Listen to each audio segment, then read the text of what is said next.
নমস্কাৰ শ্ৰদ্ধাৰ ছাৰ বাইদেউসকল আপোনালোক সকলোকে মই মোৰ ইউটিউব চেনেল নলিনীকান্ত ডেকালৈ স্বাগতম জনাইছো ছাৰ বাইদেউসকল 2005 চনৰ আগতে যিসকল কৰ্মচাৰী ৰেগুলাৰ হিচাপে এপইন্টমেন্ট পাইছিল তেওঁলোকৰ কাৰণে ওল্ড পেনশন স্কিমৰ ব্যৱস্থা আছে 2005 চনৰ পিছত যিসকল কৰ্মচাৰী ৰেগুলাৰ হিচাপে এপইন্টমেন্ট পাইছে তেওঁলোকৰ কাৰণে এনপিএছ বা নেশ্যনেল পেনশন স্কিমৰ ব্যৱস্থা আছে আৰু আমাৰ কৰ্মচাৰীসকলে দাবী উত্থাপন কৰি আহিছে যে কি এনপিএছ ৰ পৰিৱৰ্তে ওল্ড পেনশন স্কিম ওপিএছ লাগে আৰু তাৰ সমসাময়িকভাৱে কেন্দ্ৰীয় চৰকাৰে এক বিশেষ পেনশন স্কিমৰ কথা ঘোষণা কৰিছে যাক আমি ইউপিএছ বুলি কওঁ অৰ্থাৎ ইউনিফাইড পেনশন স্কিম বুলি আমি কওঁ আৰু এই ইউনিফাইড পেনশন স্কিমৰ জৰিয়তে কেনেকুৱা ধৰণৰ সুবিধা দিয়া হ'ব বা এই ইউনিফাইড পেনশন স্কিমৰ জৰিয়তে কৰ্মচাৰীসকলক পেনশন কি দিয়া হ'ব এই যিসকল আমাৰ অলৰেডি পেনশনাৰ আছে পেনশনাৰসকলে সুবিধা কেনেকুৱা ধৰণে পাব বা যিসকলে কম্পেনসেশন গাৰ্ডৰ জৰিয়তে বা আমাৰ যদি কোনোবা এজন কৰ্মচাৰীৰ মৃত্যু হয় যেটো কম্পেনসেশন পায় ফ্যামিলি পেনশন পায় তাৰ ব্যৱস্থাবিলাক কি হ'ব হেলৈ আলোচনা কৰিবৰ কাৰণে ইতিমধ্যে অসম চৰকাৰৰ তৰফৰ পৰা এখন বিশেষ কমিটি প্ৰস্তুত কৰি দিয়া হৈছে এখন 9জনীয়া কমিটি প্ৰস্তুত কৰা হৈছে তেওঁলোকে কি কৰিব ইউপিএছ অৰ্থাৎ ইউনিফাইড পেনশন স্কিমৰ বিষয়ে পুংখানুপুংখভাৱে তেওঁলোকে আলোচনা কৰিব যেহেতু 1 এপ্ৰিল 2025 তাৰিখৰ পৰা অসম চৰকাৰৰ কৰ্মচাৰীসকলৰ কাৰণে ইউপিএছ ব্যৱস্থাটো প্ৰৱৰ্তন কৰা হ'ব এই বিষয়ে ইতিমধ্যে যেহেতু চৰকাৰে ঘোষণা কৰিছে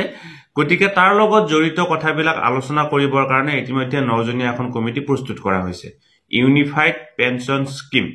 ইউপিএছ এতিয়া আমি ইউপিএছ ৰ জৰিয়তে উপকৃত হম নে এনপিএছ ৰ জৰিয়তে উপকৃত হম ইয়াক লৈ ইতিমধ্যে মই আগতে ভিডিও প্ৰস্তুত কৰি ৰাখি থৈছো যদি আপোনালোকে ভিডিওটো চোৱা নাই অনুগ্ৰহ কৰি পেড প্লেলিষ্টত গৈ ভিডিওটো চাবৰ কাৰণে চেষ্টা কৰিব এতিয়া চাওক ইউনিফাইড পেনশন স্কিমৰ জৰিয়তে আমাৰ যদি আমাৰ চাকৰিৰ কাৰ্যকাল সৰ্বাধিক 25 বছৰ হয় তেতিয়া হলে আমি 50% পেনশনৰ সুবিধা লাভ কৰিবৰ কাৰণে সক্ষম হম ইয়াত কিন্তু বিভিন্ন টাৰ্মছ এণ্ড কণ্ডিশন আছে এতিয়া এই যে 9জনীয়া কমিটিখন গঠন কৰি দিয়া হৈছে সেই কমিটিখনে কি আলোচনা কৰিব বা কমিটিখনে চৰকাৰৰ ওচৰত কি এই ফলাফল দাঙি ধৰিব তাক লৈ ইতিমধ্যে সিদ্ধান্ত গ্ৰহণ কৰা হৈছে প্ৰথম কথা হল কমিটিখনে কি কৰিব এই ইয়াৰ যেটো প্ৰভিজন অৰ্থাৎ ইউনিফাইড পেনশন স্কিমৰ যেটো প্ৰভিজন হ'ব যেটো ব্যৱস্থা হ'ব এই ব্যৱস্থাটো ভালভাৱে কেনেকুৱা ধৰণে ইমপ্লিমেন্ট কৰিব পাৰি তাৰ বিষয়ে পুংখানুপুংখভাৱে অধ্যয়ন কৰিব অৰ্থাৎ আমাৰ যেটো এই ইউপিএছ ৰ প্ৰভিজন হ'ব বা ইউনিফাইড পেনশন স্কিমৰ যেটো প্ৰভিজন হ'ব এই প্ৰভিজনটো ভালকে কেনেকুৱা ধৰণে ইমপ্লিমেন্ট কৰিব পাৰি কাৰো অসুবিধা নোহোৱাকৈ কেনেকুৱা ধৰণে ইমপ্লিমেন্ট কৰিব পাৰি সেই বিষয়ে তেওঁলোকে পুংখানুপুংখভাৱে আলোচনা কৰিব এটো হৈছে 1 নম্বৰ কথা 2 নম্বৰ কথা হল SOP যাক আমি স্ট্যান্ডাৰ্ড অপাৰেটিং প্ৰসিডিউৰ বুলি কও প্ৰতিটো ক্ষেত্ৰৰে এখন বিষয় এটা SOP থাকে SOP মানে হল গোটেই বিষয়টোৰ মেইন কথাখিনি তাক আমি SOP বুলি কোৱা হয় SOP ৰ জৰিয়তে একিনি কৰিব লাগিব একিনি কৰিব নালাগিব ইমান চাকৰি কৰিলে ইমান সুবিধা হ'ব ইমান চাকৰি কৰিলে ইমান সুবিধা নহয় অমুকে পাব অমুকে নাপাব তাৰ কাৰণে তেওঁলোকে এখন ড্ৰাফট SOP বনাব যিখন নেকি তেওঁলোকে চৰকাৰ হাতত অৰ্পণ কৰিব পৰৱৰ্তী পৰ্যায়ৰ আলোচনাৰ মাধ্যমৰ জৰিয়তে নিশ্চয় এই ছবিখনত হাল হলনি কৰিব পৰা যাব এইটো যে 2 নম্বৰ কথা ষ্টেণ্ডাৰ্ড অপাৰেটিং প্ৰচিডিউৰ তেওঁলোকে এটা প্ৰস্তুত কৰিব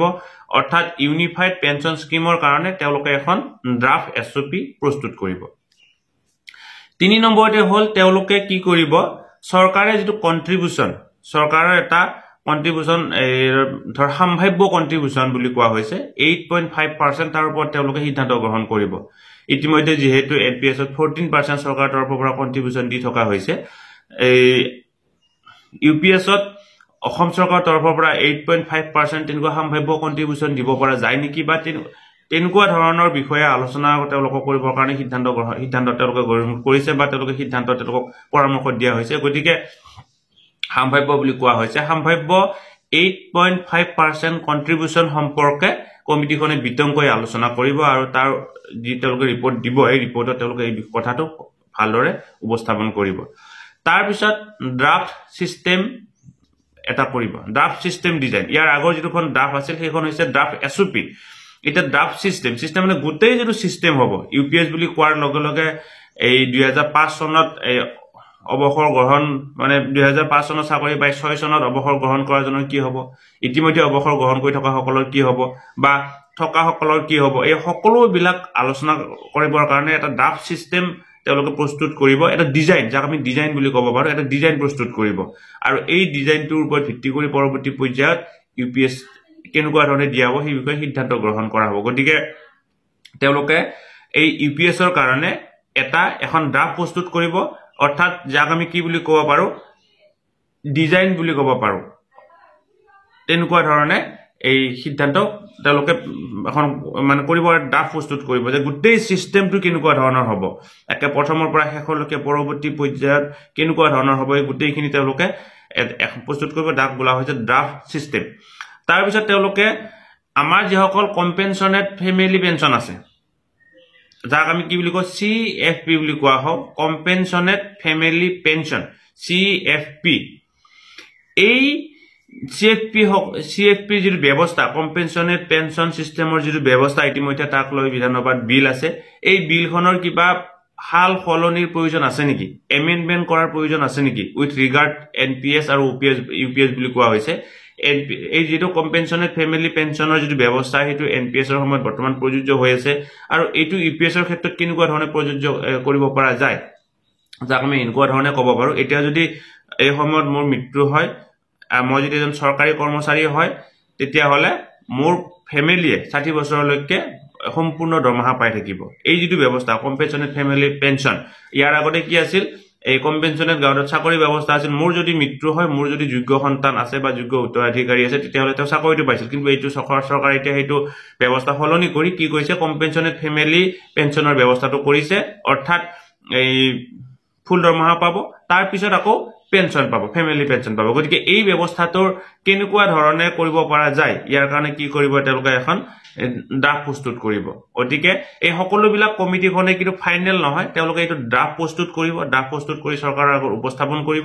উপস্থাপন কৰাৰ পিছত বিভিন্ন মহলৰ লগত নিশ্চয় আলোচনা হ'ব পৰৱৰ্তী পৰ্যায়ত আলোচনা হয় ইয়াৰ কোনটো সিদ্ধান্ত ললে ভাল হ'ব কোনটো সিদ্ধান্ত ললে ভাল নহয় বা কেনেকুৱা ধৰণে কৰিলে ভাল হ'ব কেনেকুৱা ধৰণে কৰিলে বেয়া হ'ব সেই কথাখিনি ডিটেইলছ তেওঁলোকে পৰৱৰ্তী পৰ্যায়ত নিশ্চয় আলোচনা কৰিব গতিকে সদা সাৰ্বৈধসকল ইউপিএছ সম্পৰ্কীয় যি লেটেষ্ট আপডেটটো ইতিমধ্যে আপোনালোকক দিলো 24 তাৰিখে অসম চৰকাৰৰ তৰফৰ পৰা এক বিশেষ নোটিফিকেশন বা বিশেষ সিদ্ধান্ত ঘোষণা কৰা হৈছিল যে কি ইউপিএছ সম্পৰ্কে আৰু তাৰ ফলস্বৰূপে এই কমিটিখন প্ৰস্তুত কৰা হ'ল কমিটিয়ে কি বিভিন্ন নজনীয়া মেম্বাৰ আছে ইতৰ আপোনালোক কৈ থকা নাই